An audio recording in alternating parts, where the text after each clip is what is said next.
Oke, Assalamualaikum, selamat siang bagi para penonton channel YouTube saya. Pagi ini saya akan menerangkan mengenai langkah-langkah pengajaran materi, cara berpikir sinkronik dan diakronik.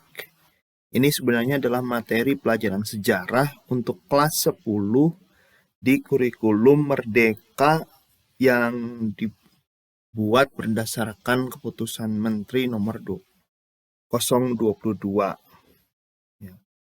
Nah, awal kita sebelum mengajar kita harus membuat dulu modul ajar. Modul ajar ini sebenarnya adalah rencana pelaksanaan pembelajaran dalam kurikulum Merdeka atau kalau dalam KTSP atau dalam K13 itu sama dengan RPP. Satu modul ajar akan mewakili satu pertemuan di kelas dan satu modul ajar berisikan satu materi yang akan diajarkan untuk 2 jam pelajaran per minggu. Nah, komponen utama dalam modul ajar itu sebenarnya tidak berbeda jauh dengan RPP 1 lembar, yaitu ada identitas sekolah dan ada identitas pembuat, ada tujuan pembelajaran yang ingin dicapai, ada alur tujuan pembelajaran atau proses pembelajaran, dan ada asesmen atau penilaian. Selanjutnya, biasanya saya selain membuat modul ajar juga membuat bahan ajar untuk siswa yang merupakan ringkasan dari modul ajar. Nah, bahan ajar ini disebarkan kepada para siswa di kelas. Nah, yang paling gampang itu adalah menggunakan aplikasi WhatsApp, karena itu adalah aplikasi sejuta umat. Jadi, siswa tidak perlu lagi mencatat, cukup mengerjakan post-test di dalam kelas di kertas lembar. Komponennya terdiri dari identitas, tes diagnostik, tujuan pembelajaran, materi pembelajaran, dan post-test. Nah, sebenarnya materi berpikir sinkronik dan diakronik ini adalah ketika saya dulu kuliah di Unpad di jurusan sejarah adalah materi kuliah untuk semester 3 dan 4. Jadi cukup sulit untuk bisa dimengerti oleh anak SMA. Maka dalam hal ini perlu saya memberikan tip dan trik yang saya lakukan untuk mengajarkan materi ini. Sebelum mengajar materi, hendaknya kita banyak membaca artikel sejarah sebagai bahan contoh untuk berpikir diakronik. Jadi saat ini Ibu Bapak kita akan menjumpai banyak sekali artikel, banyak sekali channel-channel YouTube yang menampilkan peristiwa-peristiwa sejarah atau cerita-cerita sejarah yang bisa kita pakai sebagai bahan pembelajaran. Nah, kalau Bapak Ibu mau mengajarkan tentang cara berpikir diakronik, sebaiknya sebelumnya Ibu Bapak banyak menonton atau membaca hal-hal yang berkaitan dengan sejarah sebagai bahan untuk memberikan contoh bagaimana berpikir diakronik itu.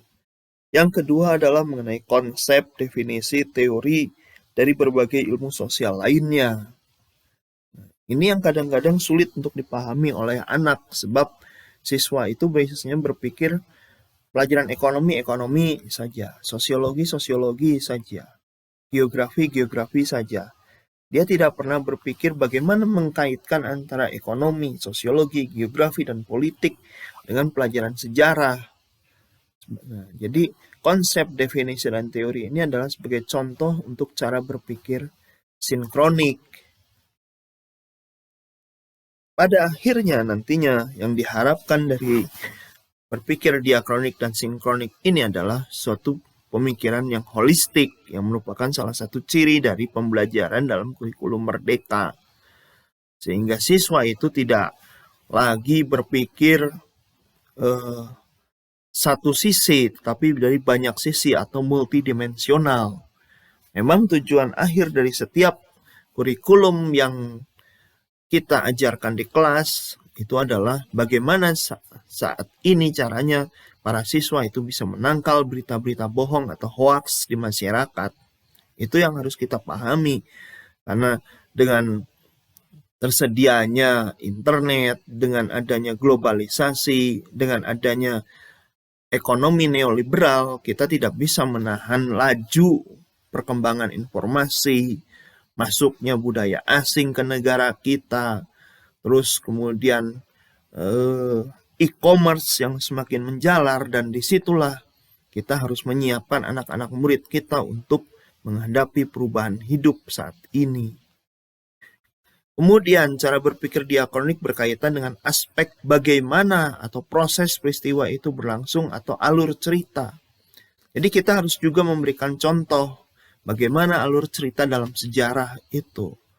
Dan pada saat kita bercerita, kita juga jangan lupa cara berpikir sinkronik berkaitan dengan mengapa atau alasan atau sebab musabab terjadinya suatu fenomena sosial. Misalnya saja, mengapa harga BBM itu harus dinaikkan? Kenapa pemerintah harus mengurangi subsidi? Nah, itu harus kita jelaskan. Pada saat itu juga kita harus bisa menceritakan bagaimana demo mahasiswa, demo buruh, kekecewaan masyarakat akan kenaikan BBM. Selanjutnya yang terpenting adalah berikan contoh-contoh dari kehidupan sehari-hari. Karena kalau kita memberikan contoh yang terlalu jauh, maka siswa akan bingung, siswa tidak akan bisa menerapkan contoh tersebut. Yang kedua, berikan contoh dari hal-hal yang sedang digemari atau disukai siswa. Ya, kita harus menyadari bahwa pada saat ini siswa-siswa kita itu paling senang dengan kebudayaan Korea atau K-pop. Maka ya mau tidak mau guru pun harus update akan informasi mengenai artis-artis Korea. Nah, itu bisa diambil sebagai contoh untuk pemikiran cara berpikir diakronik dan sinkronik. Kemudian juga dalam pembelajaran, marilah kita selipkan nasihat yang menunjukkan bahwa materi yang kita pelajari saat ini akan berguna untuk kehidupan sehari-hari, atau materi yang kita sampaikan ini adalah bersifat pragmatis. Kalau kita tidak memberikan nasihat, terus kita hanya monoton menekankan siswa harus hafal, maka pembelajaran kita akan menjadi kering dan siswa akan beranggapan bahwa pembelajaran sejarah itu tidak berguna dalam kehidupan sehari-hari. Ini yang kemudian akhirnya menjadikan mengapa pelajaran sejarah itu makin lama semakin ditinggalkan dan dianggap tidak berguna sama sekali bagi kehidupan. Selanjutnya, ini adalah bagian dari langkah-langkah pembelajaran, bagian-bagian dari bahan ajar yang sering saya bawa ke kelas. Ya. Nah, terus ini bagian tes diagnostiknya. Sebenarnya dalam materi yang saya ajarkan di kelas, saya juga menggunakan video dari YouTube. Hanya saya tidak tampilkan di sini karena saya baru saja belajar membuat video. Nah, video dari YouTube itu akan mempermudah anak untuk mengakses sehingga dia mempunyai wawasan yang luas. Dalam hal ini, untuk berpikir diakroniknya, saya menampilkan tentang sejarah industri rokok, gudang garam.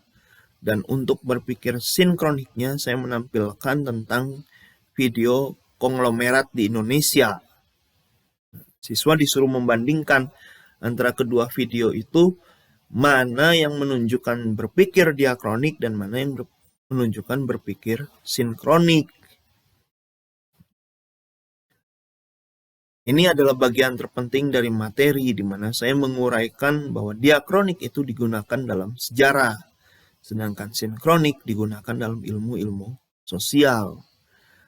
Dalam sejarah, diakronik itu hanya menyediakan fakta yang berkaitan dengan apa, siapa, di mana, kapan, dan bagaimana.